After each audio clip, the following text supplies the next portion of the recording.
Hi guys. வழக்கம் போல் களைக்கொட்டு மண்வெட்டிலாம் தூக்கிட்டு கிளம்பிட்டாங்க வயலுக்கு தண்ணி பாய்ச்ச போகிறோன்னு. நானும் அவங்க பின்னாடியே கிளம்பிட்டேன். அந்த பயிர் பாருங்கள் எப்படி டான்ஸ் ஆடுது. டான்ஸ் ஆடிக்கிட்டு இருக்குது எல்லா பயிரும் பச்சை பசேர்னு இருக்குது. சரி நெல்லிக்காய் பறிக்கலான்னு சொல்லிட்டு நெல்லிக்காய் மரத்துக்கு போனேன்.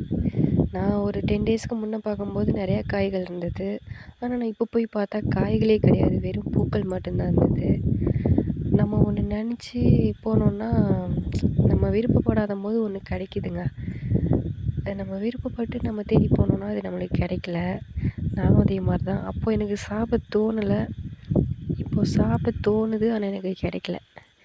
சரி எப்படியும் எனக்கு ஒரு 1 மந்த்தில் எனக்கு காய்கள் கொடுத்துருவேன் அப்படின்ற நம்பிக்கையில் நானும் வந்துட்டேன். அப்படியே கத்திரிக்காய் செடியை பார்க்க வந்தாச்சு. கத்திரிக்காய் செடியில் ஒயிட் கலர் அண்ட் வயலட் கலரில் பூ பூத்துட்டு பல காமிச்சிட்டு இருந்தது. பல்ப்பு மாதிரி அங்கங்கே கத்திரிக்காயெலாம் காய்கள் காய்ச்சிருந்ததுங்க. எங்கள் ஊர்லலாம் நான் எங்கள் அம்மா வீட்டில் இருக்கும்போது வெளியில் வர்றதுக்கே ஒரு 6 மணிக்கு மேலே ஆகும். வெயில்னு தான் வெளியிலேயே வருவேன். ஒரு மனதுக்கு கஷ்டமாக இருக்கும்போது நம்ம வீட்டுக்குள்ளேயே தான் அடைஞ்சு கிடக்க வேண்டியதாக இருக்கும். ஆனால் இங்கெல்லாம் மனதுக்கு கொஞ்சம் ஒரு இதாக இருந்தாக்கா நம்ம வெளியில் வந்து இந்த மாதிரி நேச்சுரலான விஷயங்களை பார்க்கும்போது நம்மளுக்கு கொஞ்சம் ஆறுதலாக இருக்குது, கொஞ்சம் மனசு கொஞ்சம் ஃப்ரீயாக இருக்குது. அந்த டிப்ரெஷன்லேருந்து வெளில வர மாதிரி இருக்குது, ஃபீல் ஆகுது. உங்களுக்கு இந்த மாதிரி தோணுதா? உங்களுக்கு கிராமம் பிடிக்குமா இல்லை சிட்டியில் வாழ்கிறதுக்கு பிடிக்குமா அப்படின்றது கண்டிப்பாக கமெண்ட்டில் சொல்லுங்கள். எனக்கு எங்கள் ஊர் ஒன்றும் அவ்வளோ சிட்டி கிடையாது, நாங்கள் இருந்த ஏரியா.